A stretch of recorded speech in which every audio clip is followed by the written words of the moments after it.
my name is Maurice. I'm organizing director with Equity and Transformation, one of the several organizations hosting this today, coming together, making sure we keep our community safe. I want to say thank you to the church, all the people for having and hosting us in this big, beautiful space, very gracious. And yeah, we got ourselves a lineup today, right? I think we'll talk about the current situation, but I think we know Trump is pulling up with the feds, right? We don't want that in our city. We keep us safe, not federal occupation and fascism. Yeah, we can clap it up for that. We can clap it up for that, right? So everybody here, right? We are the community, we are the front line, and we are going to keep us safe. So we got few speakers lined up to set the mood. We got a few lawyers that are going to go into what your rights are, how to use them, and how to keep you safe. And then we're going to do a little role play at the end to make sure we're into it. So I was just welcoming us. We got snacks, waters, pastries in the back. The restrooms are this way, and if you need anything else, I'll be floating around. Tap me, and I will try to help you the best that I can. And with that, I will pass it to our first speaker here, Matthew Harvey. Good morning, y'all. Good morning. Good morning. I'm gonna try to hop right into it. So we want to orient ourselves for today because we don't want to just be here. It's nice to be in community, nice to see beautiful people, but when we go through this training today, we want to make sure we know exactly what we're trying to get out of it. So let's go over some goals real quick for today. By the end of this session, we want you to be able to understand the political moment that we are in. We know that Trump is trying to send troops here. There's already been an increase of ICE activity. We're going to get into a little more of the details of what you need to be aware of that's going on right now. Next thing we want to make sure is your understanding of your legal rights and your risks. We're going to go real deep into that because that's one of the most important things. We know that we have rights. We also know that those rights don't always get respect. So we're going to cover both of those things. Next thing we're going to do, we're going to practice. We don't want to just talk through it. We want to make sure that you actually have hands-on experience in trying this out. A lot of these things are phrases that you will need to remember. A lot of these things are specific strategies that change the legality of how you're interacting. The lawyers would be better on speaking to that, but we want you to be able to practice so you can take it to your community. Gain tools and resources to keep your community safe. So when y'all sat down, and you'll see in the chair next to you with some flyers, these are some of those resources. We'll go over to the hotlines, like that's on one of the cards, but remember, for one, you have these resources. There are people, there are organizations that are here to help you out through this time, and when you need to rely on those resources, please do. That's what we're doing this for. And we want you to build confidence in your knowledge and in communication of your rights when interacting with law enforcement. We know that most of us, I would just say all of us, but I'll say most of us feel a little uncomfortable or unsettled when you're approached by police or really law enforcement of any kind. You're not certain that they're going to protect you in that moment. A lot of us have experiences where they were specifically approaching you to attack you, to harm you. So we want to build confidence in our ability to navigate those situations because they're high pressure, they're intense. You don't want to go in blind to them.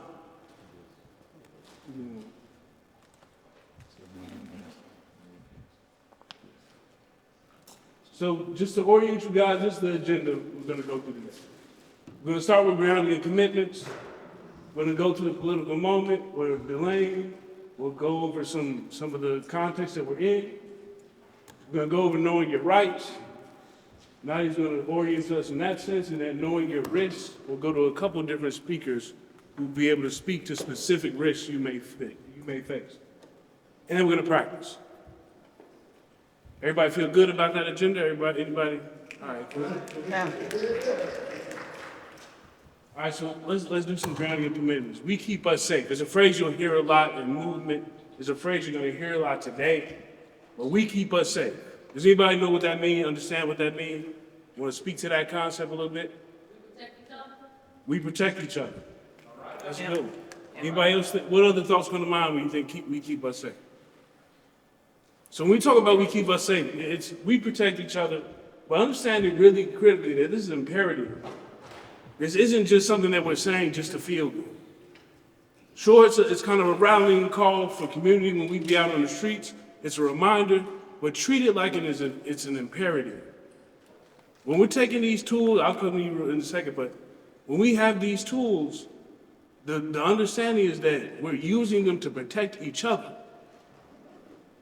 So you don't have to go and teach somebody this information exactly, but try and share this information with your other people. When you're outside and you see something happening, try to use the skills you have to step up if you feel like you can in that time. So we keep us safe. Here's some group agreements that we'll go on. Speak with respect and use accessible language. We don't want to talk over people's heads, but we also don't want to act like nobody knows anything in this room. So we're going to try and tap people. We'll call to the audience, see if you have any expertise, any knowledge you want to share with people while you're here. We got all these people in here that got beautiful minds that really have come here on their own volition at 9 a.m., 10 a.m. on a Saturday. We want to make sure that everybody gets to say their piece if they have something that's valuable to the group, to our learning. And then going over some commitment, the last thing is some commitments. We're going to share the information that you learned here with your community. If you can, please do. And get involved with the coalition. If you can, please do. The more people that are in this movement, the stronger this movement is. Getting this knowledge here is really helpful, it's useful, but it's only one thing. After today, we want you to be able to come out and be active. We're going to give you things to do that you can come out and participate in. So take heed of that, and if you don't see anything today that you want to jump on, tap somebody here. It's a lot of different organizations from a lot of different sides of the city that can plug you into this movement. Okay, with that, I'll pass it off to Delane to give us more context about the political movement.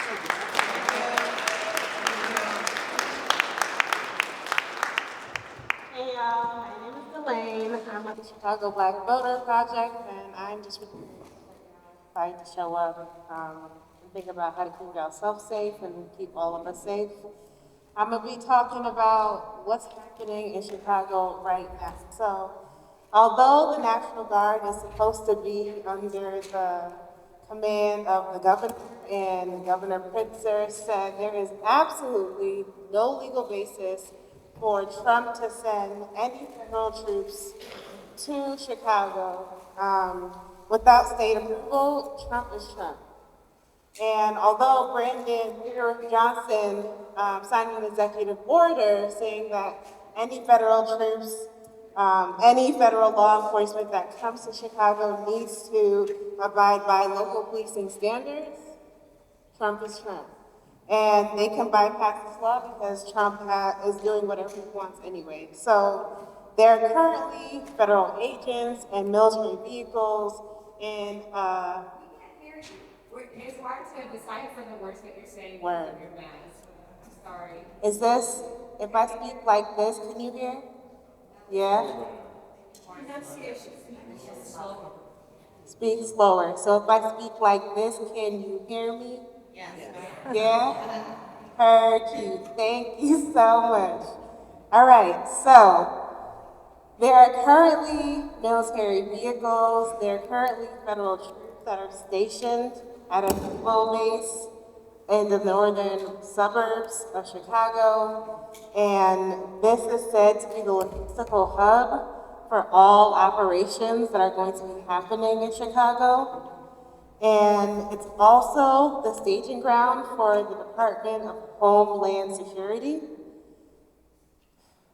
It's also going to be where about 300 ICE agents who are also posed to be a part of this are also going to be connected and stationed as well. So there are a lot of people coming. Governor Pritzker has also said that the Texas National Guard is also getting ready to be deployed to Chicago. So there are many people, many federal troops that are being said to come to Chicago or are already here and getting ready to be deployed. There is a naval base in the northern Chicago suburbs that has them already. And yesterday in the west suburbs in Broadview. Yep, Broadview. There is an ICE facility that is acting as a detention center and a processing place. And yesterday there were a bunch of community members and religious leaders who physically put their bodies there to block and successfully turned around one ICE vehicle from entering. There was a couple of buses that were able to transfer people earlier on in the week, but this is just an indication of what happens when community comes together and does something. They were able to actually do something, and it says a lot about how ICE and federal troops and local police, what happens when people respond and do something. They set up some tents, but the police took them down. And this is after the police force said that they are not supposed to have any interaction. They're not supposed to support any ICE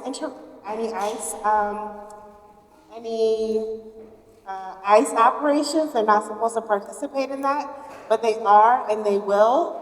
So this is also not a time to trust the police will do anything. I mean, you know, they never do, but this is also not a time to trust that they are going to abide by what Mayor Johnson or Governor Pritzker says, that they're supposed to be abiding by local policing standards, because they're not. Things are constantly changing, things are constantly happening, but these are some of the things that are happening right now in Chicago. So on this list, we have a list of who is at risk. And these are some of our most vulnerable populations in Chicago. We've also learned this because of what's happening in DC and in California. And they're up here because they're punished for structural and systemic things that they had no role in creating, like racism and economic inequality and the rising cost of housing and ageism and being young. And this constantly puts them at risk of harm. But as you said, we keep us safe, and by going through this training, you're going to learn your rights, but you're also going to learn theirs. You're going to learn each other's. And we've got to protect each other. We learn from DC, we learn from California, that when they start coming, they come for the lowest hanging fruit. But that's just them getting prepared to reach a little bit higher for the next fruit. And so the tactics that they're using to falsely criminalize our people, to surveil our people, to grab and snatch our people in the dead of the night are not new. They've practiced this, they've tried this in the global south. They've practiced this right now in the genocide in Palestine. And so this is exactly why all of our liberations and our freedoms are bound with each other. And you may have heard the phrase, first they came for this group of people, and I said nothing, I did nothing. And then they came for me, and there was nobody left. So we've named who those most vulnerable people are. Some of us are those vulnerable people. Some of us love those vulnerable people. So we have to be responsible for each other. Why? What? We keep us safe. One more time. Who keeps us safe? We keep us safe. Okay, let's learn how to do that. Nadia.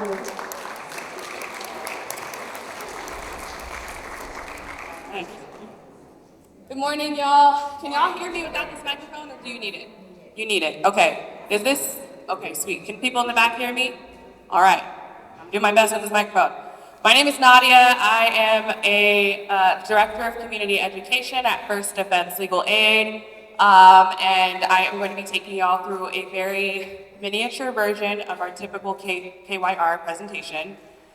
There are a lot of really great legal minds, lawyers, community educators in this space, so if you have specific hypotheticals, especially as it pertains to some of the particular groups that Delane was naming, please hold those for the end because we are happy to have one-on-one conversations with you all. But if you have clarifying questions for me as I present, please raise your hand to interrupt me and I'm happy to clarify. Sound good? All right, let's do it. Okay, so I am going to start by walking you all through what we call the magic phrases. They are not magic because they're going to change your reality, but they're magic because if you ultimately do catch a charge, if you ultimately do get arrested, if you ultimately are in court, these are some of the things that are really going to help make sure that you achieve justice in that process, right? And also can change the outcome in this scenario, but we just want to make sure we're clear about that. So everything we're talking about today is to make sure that you are equipped with the knowledge to make informed decisions. I'm not going to stand up here and tell you what to do because we all have different lived experiences and realities, okay? All right, so if you are stopped by the police, ICE, or military on the street, police, ICE, or military is bolded and underlined because I want to make sure everybody understands these rights are derived from the Constitution. So it doesn't matter what law enforcement agent is talking to you, all of this is applicable, yeah? All right, so first magic phrase is what you see bolded in blue, and it is, am I free to go? We are in a church, so we're gonna do like church folks do, and y'all are gonna repeat after me. Am I free to go? Am I free to go? I know it's early, we're gonna try that again, louder. Am I free to go? Am I free to go? All right, magic phrase number one, am I free to go, is what you are being advised to say if a law enforcement agent approaches you, right?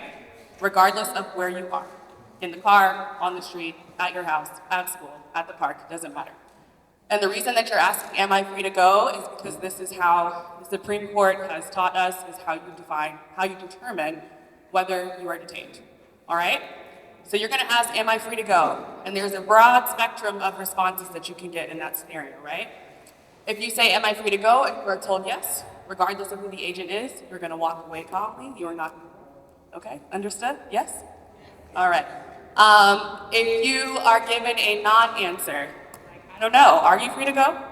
Or if you're told no, we're gonna assume those are the same thing.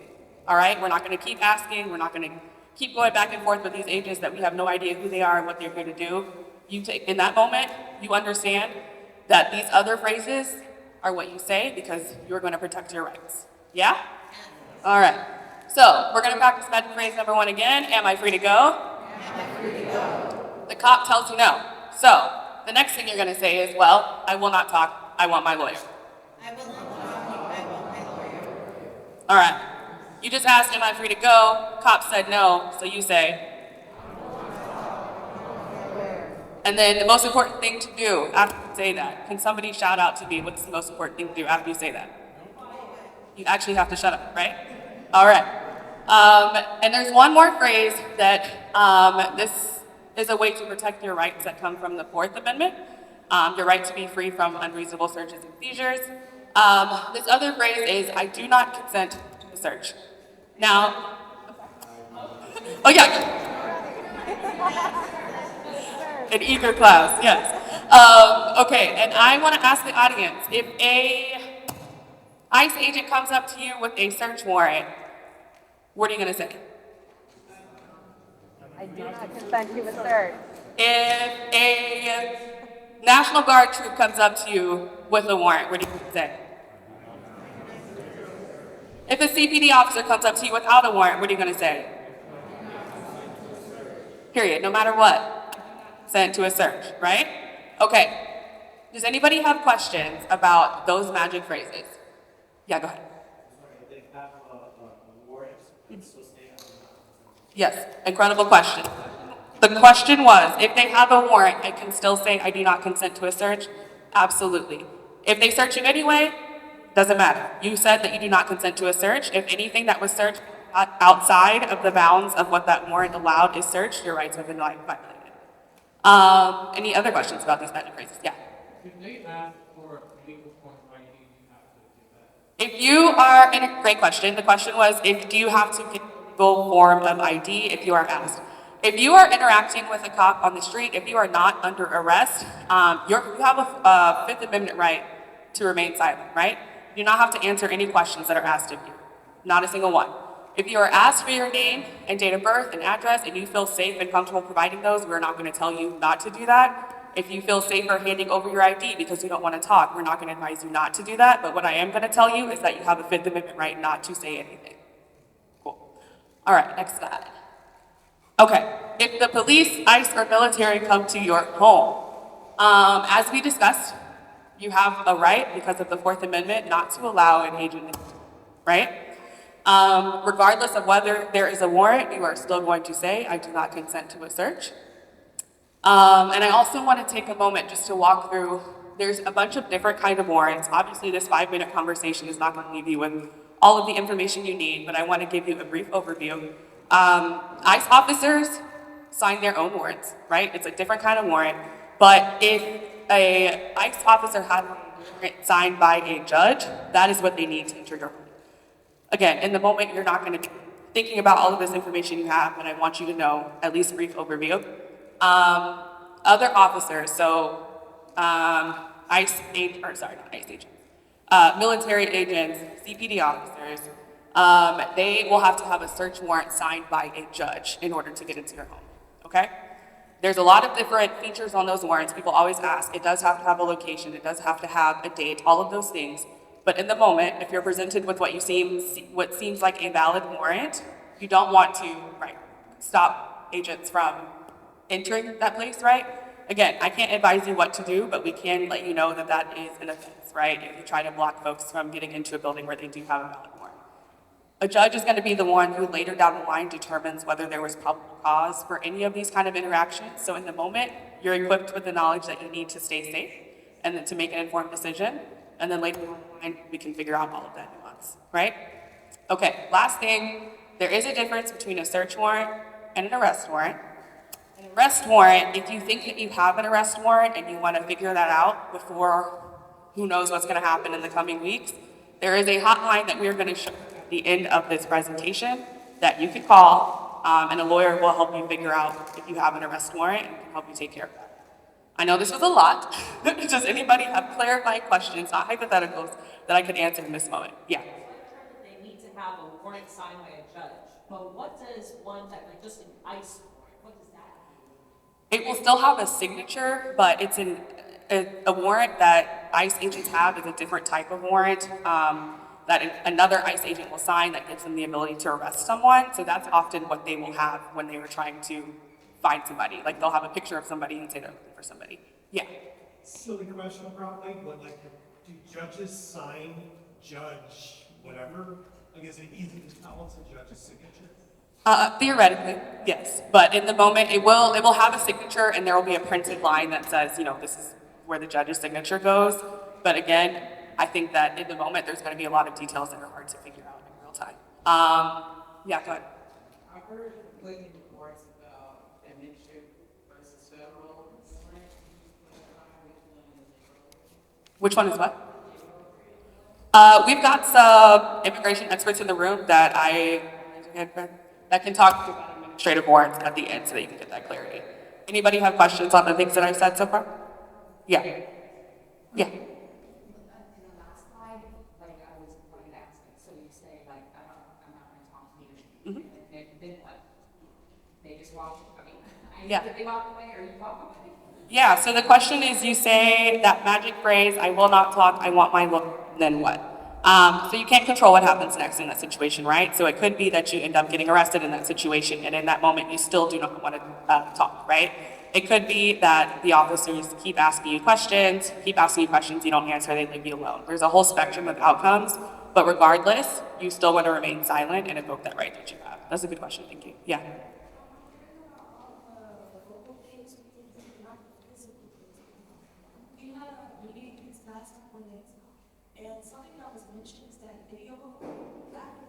I have a slide on that and we'll get to it in a second. Thank you for raising it. The question was, what are some of the things that we can do physically to protect our rights? And there's another slide coming up where we'll touch on that.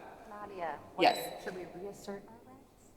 Yes. So if you're in a situation where you have said, I will not talk, I want my lawyer, and then something happens where you do have to speak, after you do that, so like if you're saying I need to use the restroom, if you're flagging that you have a medical condition and you need to go to the hospital, if you're saying I need water, after you do that, you want to re-invoke your rights. And by re-invoke, we just mean say once again, I will not talk, I want my lawyer, and then remain silent.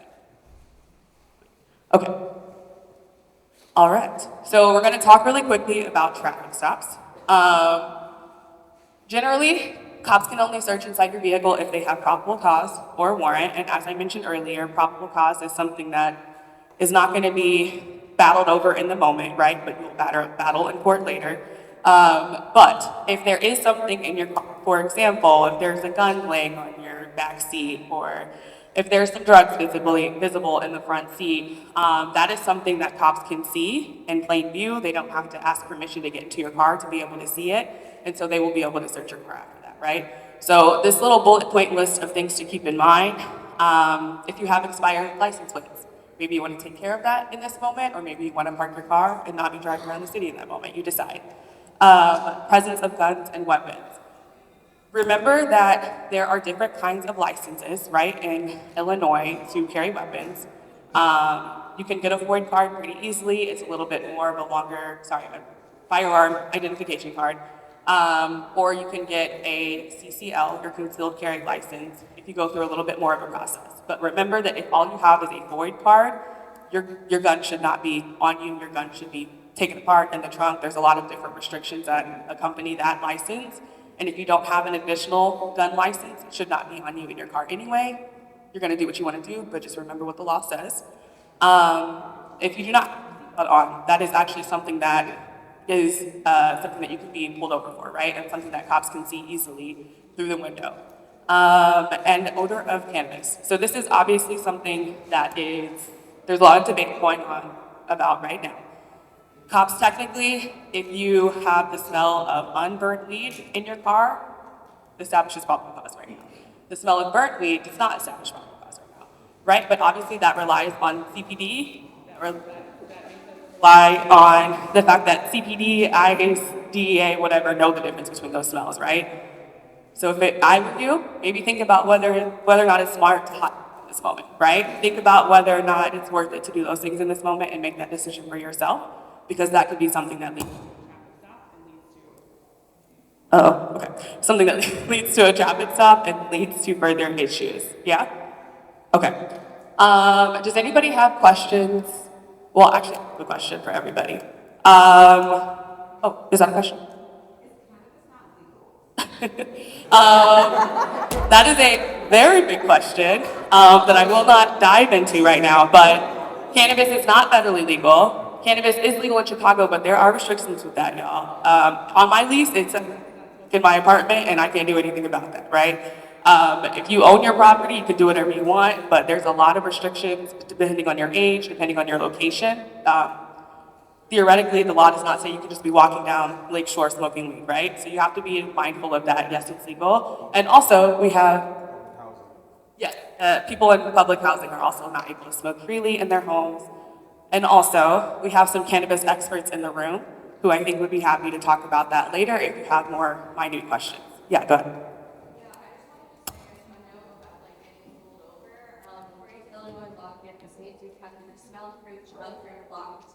In the trunk of your car, or else you can still get ticketed. And you can still get a search if it smells like you were saying. But they won't search for burnt cannabis, but they'll search for raw cannabis. But police don't really know what that smells like. So be intentional about the way you're here. Yeah, the comment was just that weed is supposed to be in a locked container if it is in your vehicle. They are not supposed to be searching for burnt weed, but who knows if they know the difference between those two smells. All right, anybody have a question? Traffic stops? Okay, my question for you, if a cop agent stops you in a traffic search and asks for permission to search your car, can you tell them no? Yes or no? Okay, yes, you can tell them no. You can deny them permission to search your car. You can say, I do not consent to a search. Yes, that was a callback. Good job, y'all. And the other question, if you are stopped in a traffic stop and are told to exit your vehicle, do you have the right to decline that?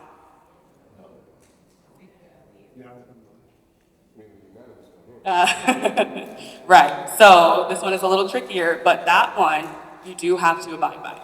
So if you're told to exit your vehicle technically, according to the law, you do have to exit your vehicle. Again, that's what the law says. You all do what makes you feel safe once you're equipped with this knowledge. Yeah. What can you say again? Yes, I was just saying that the difference between being asked for a search and being asked to exit your vehicle, if you're asked to exit your vehicle, you do have to do that. It is a lawful order by a cop. That is specifically a violation of the law if you do not do it. Yes. Well, yeah, the question was even without probable cause, but like I said earlier, we can't determine probable cause in the moment, right? That's something that's going to get figured out later in court. So yes, maybe the charges will get dropped later down the line, but it's up to you to decide and balance those things. I just have a suggestion. If you're asked to get out of your vehicle, close the door, because it gives them a further opportunity to lean closer in and claim that they saw something in the front, or in the, whatever used to be an extra. Okay, thank you. And what's your question? So, let's say you ask, am I free to go? They say no, they give you an answer. In the time that you're waiting to be released, or in the time that you're detained, can you make like a call? Like, can you call any of the numbers that have been listed out? Yeah, so the question is, after you've been told that you're not free to go, you're waiting to be told whether or not you can leave that situation, can you make phone calls? Yes, you have the right to do that, but be mindful that they can hear everything you're saying on the phone, right? So be mindful of that. You have if the interaction never escalates to an arrest, you will be able to walk away from there. If it does escalate to an arrest, I have another slide. When you are processed and booked, you have the right to 3 calls, and you definitely want to call that hotline number at that point as well. Okay, next slide. Yes, go ahead. So, although we have all of these constitutional rights, what I'm seeing, and I may be a little to the left, but they have the right to waste your time, violate your rights, detain you unlawfully, send you through court proceedings that will cost you time and money, to then be told it was unconstitutional. How can we do something to protect ourselves from that process that can last? It can start small with someone saying, get out of your car. And you're like, what I'm getting out of my car for? So I'm trying to figure this out. Yeah. The comment was, it sounds like there are a lot of things that we have rights, and then also it sounds like agents have a lot of rights to violate. We do have some incredible civil rights attorneys in the room who their day job is suing these police who violate constitutional rights. And also, I want to, can you do the next one? Can you go to the next? Thank you. I want to elevate this document, right? I know that we started out this discussion talking about the theme, we keep us safe, right? And I want to elevate what you said. This is one of the things that we, as people who even are not experiencing this violation of our rights, can do to help keep each other safe, right? So when you are witnessing an interaction between an agent and a loved one, a community member, you have the right in Illinois to record that interaction. And I suggest that if you are recording that interaction, you are saying in the video, I'm witnessing this thing happen to this person at this intersection. This is the badge number of the person who was doing it. This is the license plate of the truck that pulled up. This is what they are wearing. This is the time. This is the date in the video, right? And then there are organizations across the city who are doing some of this accountability work, right? You can call ICER. You have a card in front of you that has this information on it, but you can call ICER when you witness specifically ICE agents violating somebody's right or even just being present. And they have a rapid response network that is going to respond in that moment. And then separately, you can call First Defense Legal Aid to report misconduct by any of their agents. You can share that video, you can describe what's happening, and that can be documented in that moment, especially in this moment. And then can you go back one slide? Okay, very quickly, just want to re-elevate. In Chicago, if you are arrested, you have a right to 3 phone calls within the first 3 hours of that arrest, thanks to a lot of work by community organizations in the city. If you are arrested, you do not need to disclose your immigration status, and you do not have to say anything. Got it? All right. It's not. Next one. Okay, sweet. So real quick, oh, yeah. Hi, no, I wanted to ask if an officer, ICE agent or whatever asks to go through my phone, is that included in the I don't consent to a search? That is a good question that I do not personally know the answer to. Either this attorney right here has one. Another question? Right there. Yeah. Yes. Hello, my question was, are there other considerations as far as what's considered a weapon, or are there legal considerations as far as non-firearm weapons, size, length, anything else that folks could be considering?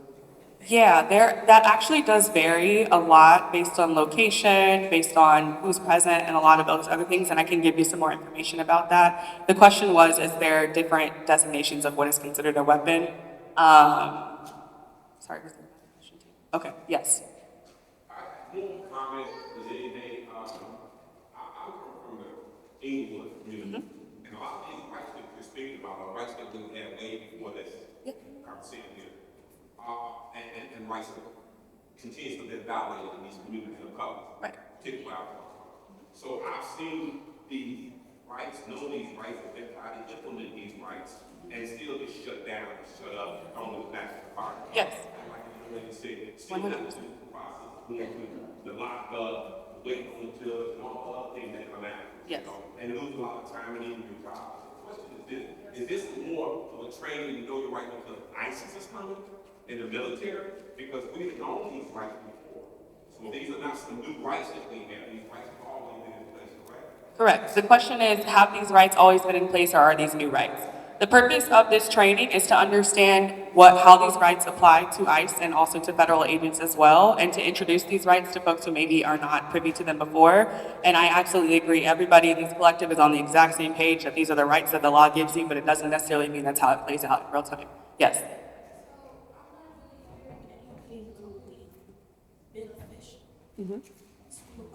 The ICE and the federal agents coming to Chicago. Like he just stated, we deal with this stuff on a day-to-day basis. So with that being said, I just feel like the punishment, the treatment would be like 10 times worse. What are we going to actually do about it? We say these things on a common daily basis. Like, it doesn't work. They still retaliate. So what can we do to keep ourselves safe? Absolutely. The comment was, we know all these rights and we know that there's going to be bigger ramifications with these different agents coming, so what can we do? There's going to be a presenter who's going to speak in a little bit about the calls to action and the things that we are going to do to build base to make sure that we are building people power, and I think that is a very good point. I appreciate you for raising it. Yeah. Yeah. I want to speak to that point because it's being raised over and over again. These rights, we know we always had, they haven't always been respected. I said that up top for that very reason. What this should do is radicalize you. You're hearing that you have these rights, but anybody can come and take them from you just because they've been given a badge. We know that cops, I went to school at Whitney Young, across the street from the police academy. I would see cops start in the middle of my school year, be done and be ready to be officers before my school year was over. I'm still in school for 3 more years. This motherfucker get to, oh, I'm sorry. It's upsetting. Hey, but they get to go through 6, 7, 8 months of training, and they get to decide what happens with our lives. So if you're hearing this and it's frustrating that you don't have no power in situations, let that radicalize you. Understand that you got to do more to change that. We got to be involved in our politics and our local politics. We got to be involved in what happens with who gets to decide what happens with police, who gets to decide what happens with our community. Because at the end of the day, that's how that gets changed. Through us working every day, not just when ICE comes here, not just when the feds come here, We have to be focused on this every day. We have to think about how we can change our actions every day to help change this. Because I feel it. It's frustrating. It's upsetting. It's very upsetting. But yeah, we'll talk more about risk specifically. Real quick.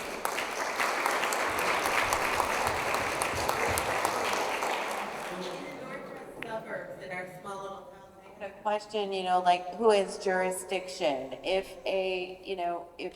let's say a city police officer says,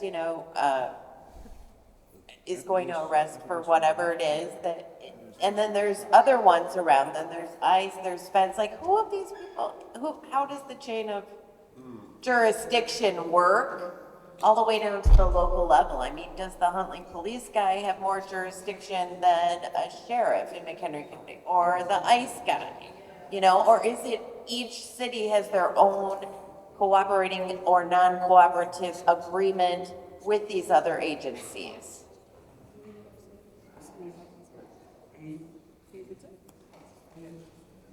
This is actually another political answer, which is that real quickly, it's important to understand the state's attorney gets to play a big role. It's important to understand the state's attorney gets to play a big role in that. And so the state's attorney can choose to cooperate or not cooperate with the feds. You can't get into state court, especially with felonies, unless the state's attorneys cooperate. Just real briefly, the National Guard and military do not have arrest rights or detention rights unless it's in conjunction with protecting other national law enforcement or national property. The ICE and other federal law enforcement have the right to get you into federal court with federal charges. They don't have the right to get you into state court with state charges unless local law enforcement or the local state's attorney chooses to cooperate with them. At this very moment, the city of Chicago mayor has said the CPD will not cooperate with federal law enforcement, but the Cook County State's Attorney has said the exact opposite.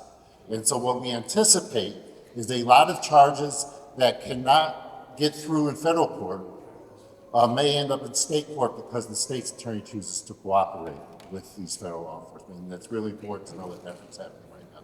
And then the cities then decide also if they're gonna cooperate? Local law enforcement can choose to cooperate with federal law enforcement. Yeah, thank you. But they cannot cooperate with ICE. But they cannot cooperate. Yeah. Real quick, we gonna move on to Know Your Risk. I'm gonna have Richard Wallace on Equity and Transformation.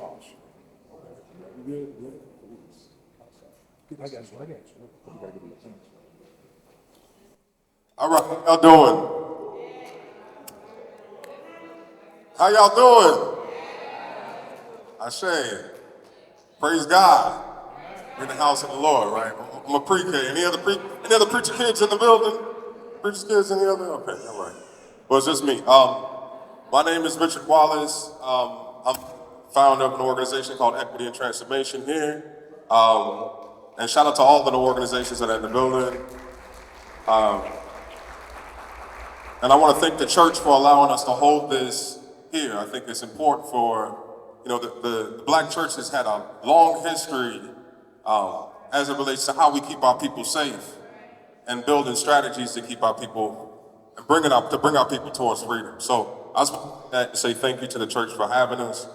And what I'm going to talk about is essentially your risk, which is a little different, right? Which I think Greg had mentioned. The reality is that these laws have always existed, and yet we have always found ourselves on the opposite side of the law, right? And so these risks that I'm going to bring up today is specifically as it relates to like system impacted people, right? So I want to hit y'all with what's real, right? What's real is that we need to be thinking about our loved ones, right, who may be at risk of arrest, and talking to them and saying, I need you to come home and sit down for a little bit. In addition to that, we're also going to be providing some direct mutual aid so that folks can go sit down somewhere for a little bit. We in West Garfield Park, right? We right off of one of the biggest commercial corridors in the city of Chicago. It's called Madison and Pulaski, right? It's been a historic corridor. We don't own much over there anymore, right? Shout out to a number of our brothers that are actually trying to buy back the block and get it back and you know what I'm saying? And so I want us to know our risk because we understand what the consequences are. We understand what the law is saying, and we also know that these laws don't protect us, right? I do urge anybody that is talking about how do we build, and I do appreciate every question that you lifted up today. And I think the answer is that we gotta build power. We can't do this individually, we can't do this in no clique. You know what I'm saying? It can't be 3 of us to go, you know what I'm saying? We need to do mass mobilizations. We need to be shutting the city down if something happens to our people, right? In this particular moment. So I do support that, right? And so we have the right to assemble. And I think that's one of the things that we're doing now. It's also gonna be happening today at 5 o'clock. People are gonna participate in their First Amendment right, and they're gonna show up and shut things down. So I think those are different do things, but I also think it takes a village, right? And so I want you to share this information with your loved ones. You know what I'm saying? Like, that's super important to me. What was most important to me when I got into this is, man, we gotta protect our people. And all of these communities, Austin, Inglewood, West Garfield Park, what they're not talking about on the news is that all of these communities, the average per capita income is nearly $20,000 below the average per capita income in the city of Chicago. So you're talking about West Garfield Park, where we at? The average income for an entire year is around $12,000. So what he's coming to do, right, is to wreak havoc on our most vulnerable communities. Right? How can you survive off $1,000 a month, essentially? Right? And then at the same time, he's gonna put $1 million a day in that community, but it's not going into your pockets. Can you tap them and let them know what's going on? I need you to turn to your neighbor and say, neighbor, I'm gonna tell my family what's going on. All right, I say, I'm gonna get this back tomorrow. I do not envy going after that. Hey guys, my name is Mariah Garcia. I'm a staff attorney at Westside Justice Center. I'm going to give you some information about unhoused folks, risks specific to them, as well as risks specific to youth. So yeah, why is it important to do outreach if you know any unhoused folks, if you have any loved ones who experience homelessness? Because in DC, the feds went directly after unhoused people and locked them up and destroyed their property. So similar to what Richard was saying before, at this time, our suggestion is to get people off the streets if possible. And I understand that's complicated, but in the lieu of that, I'm also gonna give you guys some suggestions about what to tell folks who experience homelessness about protecting themselves, okay? So first, if you are experiencing homelessness, consider sleeping somewhere that is indoors or at least it's not in a public area. I would especially say that if you know anybody who's experiencing homelessness, tell them to avoid any government buildings because they may be federal property, and so then the feds could go and snatch anybody up. That's their jurisdiction. Can't do anything about it, okay? Second, if possible, we want to tell our unhoused folks to keep an ID on them at all times.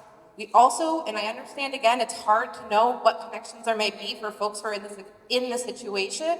We also recommend that our unhoused folks have a copy of any sort of important document they may have, whether that's a birth certificate, an ID, a social security card, any sort of memorabilia or personal property that's especially important to them, and have that with someone who has housing, who can keep that information safe, especially if you're in a situation where you're detained either in an immigration context or just within a law enforcement context, okay?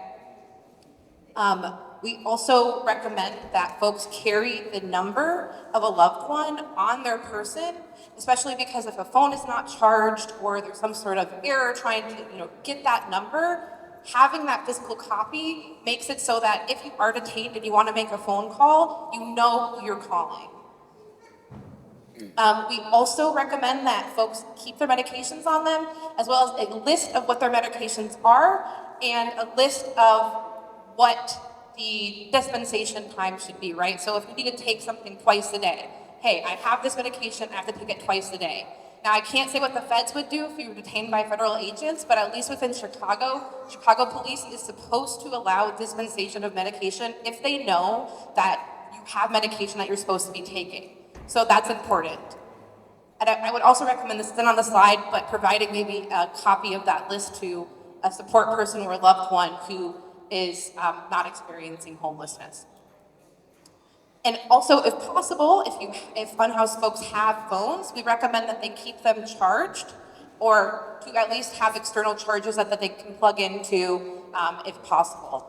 And I'm not an expert in the efforts that are happening right now to end homelessness and people who are experiencing homelessness, but I know that there are some folks here that have worked with or work at the Chicago Coalition to End Homelessness. They have a lot of information about ways to get shelter, whether that's calling 311 or reaching out to a variety of different areas that allow there to be people who need shelter to get shelter. So if you are interested in that, come see me and I'll try to direct you to those folks who have that material. Okay, next slide. All right. Now I'm going to talk about the rights that people under 18 have. Now, is anybody in the room under 18? Okay, but who in the room has someone that they love that is under 18 right now? Okay, exactly. So first, the most important thing is to arm folks, especially teenagers who might want to go out and protest. Not that I ever did that when I was a teenager, but it's very good to let them know that they also have the same constitutional rights that Nadia has been talking about this morning. If they are detained or if they're arrested, they have a right to remain silent. They have a right to an attorney. They have a right not to have their property or person searched, okay? So you want to make sure any youth in your life know those magic phrases so that they can repeat them if they're in a situation where they're by themselves and they're probably frightened and they're dealing with law enforcement. There are some custody time limits, and I'm going to preface this by saying this is under Illinois law, okay? I understand that there also are going to be federal agents potentially, so I don't know if they're going to follow that Illinois law, unfortunately, but at least within Illinois, if you are under 12 years old, the longest you're allowed to be detained by the police is it's only 6 hours, okay? And if you're 12 to 16 years old, if you're being alleged of a nonviolent crime, you can only be held for 12 hours. And if you're being alleged of a violent crime, you can only be held for 24 hours. Police can interrogate minors without their parents present. You do not have to have parents or a legal guardian present to question someone under 18. The most that Chicago police officers are mandated to do is make a reasonable attempt to find a parent. And if you know anything about CPD, you know that the reasonable attempt is probably going to be trying to call a number that's probably not even correct and saying, well, I tried, and writing it on a report, or even just lying and writing it on a report, okay? So that's why it's really important that any young folks you know who are activists or activated by this moment have this information so that they can assert their own rights. Police are also not supposed to use deceptive practices with people who are under 18, so that would be providing false information or saying, hey, if you confess, you'll get an easy sentence, don't worry. They're not supposed to do that, but there are exceptions to that. I'm not going to go all into them, so they can do it anyway. So anything, again, that a minor says can and will be used against them in a court of law potentially. We also wanted to, there is a special rule. If you're being accused of a sexual crime or murder if you're under 18, an attorney does have to be present if you're under 15 years old. That is completely the case, okay? I also wanted to lift up a couple of different youth curfew and escort policies that I think are important and that folks in this room may not know about. So the city of Chicago itself has specific curfew laws. If you're under 12, you have to be home by 8 p.m. on school nights, basically, and you have to be home by 9 p.m. On Fridays and Saturdays, weekends. If you are out without a parent or a legal guardian who's over 18 years of age, you can be arrested on a city ordinance violation. Officers might let someone go, but we can't count on that in this moment. Also, if you are in between the ages of 12 and 17, you have to be home by 10 p.m. from Sunday to Thursday, and you have to be home by 11 p.m. from Friday to Saturday, unless, again, you have a legal guardian or parent that's over 18 accompanying you. The other thing that I did not know about, and this is important for upcoming protests, there are certain areas in the city, specifically around Millennium Park and Maggie Daley Park, where there are youth escort policies in place. Now, within Maggie Daley and Millennium Park, I'm specifically mentioning those because I know a lot of times protest routes go by them. After 6 p.m., anybody who's under 18 must be accompanied by an adult in those areas. Yes, I know, it's crazy. I didn't know about this until we started doing this research either, so I was surprised. And the escort policies are a bit broader because it's not citywide, and can require not just an escort of an adult, but can also require that an ID be presented. And since we are worried about potential immigration consequences, I think that's important to note as well, because we don't want to be in a situation where we might be stopped by ICE because there's an escort policy that's in place by the city.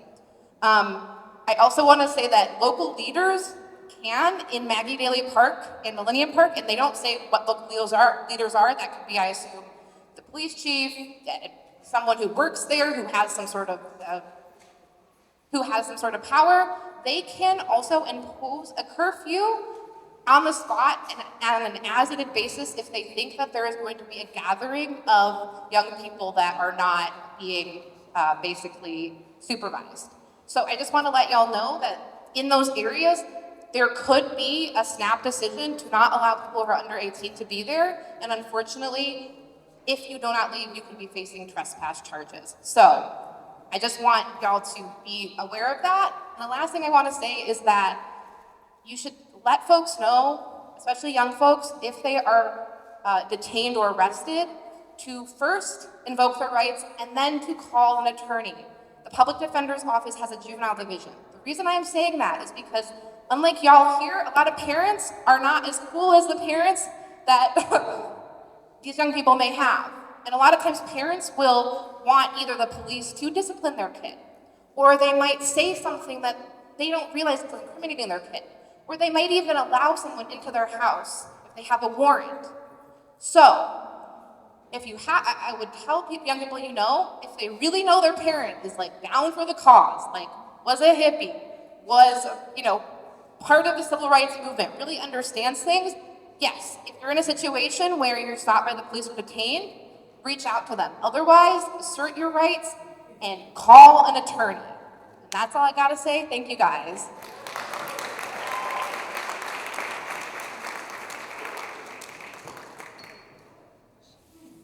All right, I'm back, y'all. Yes. Oh.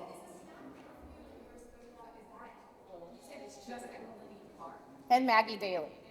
Yeah. So there are private locations that can also impose that. But that would be places you would expect, like Water Tower Place, areas where there's businesses. And in that case, they can have escort policies and they can do whatever they want because they're a private business. All right, a cop walks up to you. First thing you're gonna say to them? Dang, what happened? Okay, let's try it. All right, good people, wake up. First thing you're gonna say to a cop or an agent if they walk up to you? All right, they tell you no, what are you gonna say next? All right, they try to search you, you're gonna say? All right, I just wanted to wake y'all up a little bit. Very quickly, I'm gonna say that we also have some experts in the room that can answer immigration questions. Everything that we've talked about today probably could have easily been a 30-minute conversation on their own. We would have been here hours. We tried to truncate everything, but we do have people who are happy to stay after and talk to y'all and answer individual questions. Just for folks to know, in the immigration context, in this moment, in the context of ICE, make sure you are carrying your paperwork. Make sure you are not talking to cops. Same thing as we said, am I free to go? I will not talk to my lawyer. I want my lawyer in every context. And have an emergency plan in case you do get picked up by ICE. Make sure your folks know what to do. Okay, can you go to the next slide, please? All right, like I said earlier, you have little cards on your chair, these little blank cards that have hotlines, right? The first hotline, First Defense Legal Aid, you should call FTLA 1-800-LAW-REP4. It's not what it says up there, but that's what it is. It is on your card. If you see any sort of misconduct by any agents other than ICE, report that to First Defense Legal Aid. If you are arrested, or if someone that you know and love has been arrested, the number on your card for the Cook County Public Defender is who you want to call. You get those 3 phone calls, the first call should be to a lawyer, right? Next slide. Okay. And then the ICER hotline, like we talked about a little bit ago. If you witness ICE anywhere, call ICER, let them know. They have a rapid response team that can come out and they can let the community know that ICE is present. NLG, if you have been arrested and you do catch charges, you want to call the National Lawyers Guild so that you can get a free attorney to represent you through that, especially if you're arrested at a mass arrest or at a protest or something related to this. And then there's also a number on there for GI rights in case any of these National Guard folks want to get out of what they're doing. That's what that hotline is for. Sweet. Okay. We are now going to stop talking at you, and we are going to break out into small groups, and Maurice is going to instruct you all on how to navigate that.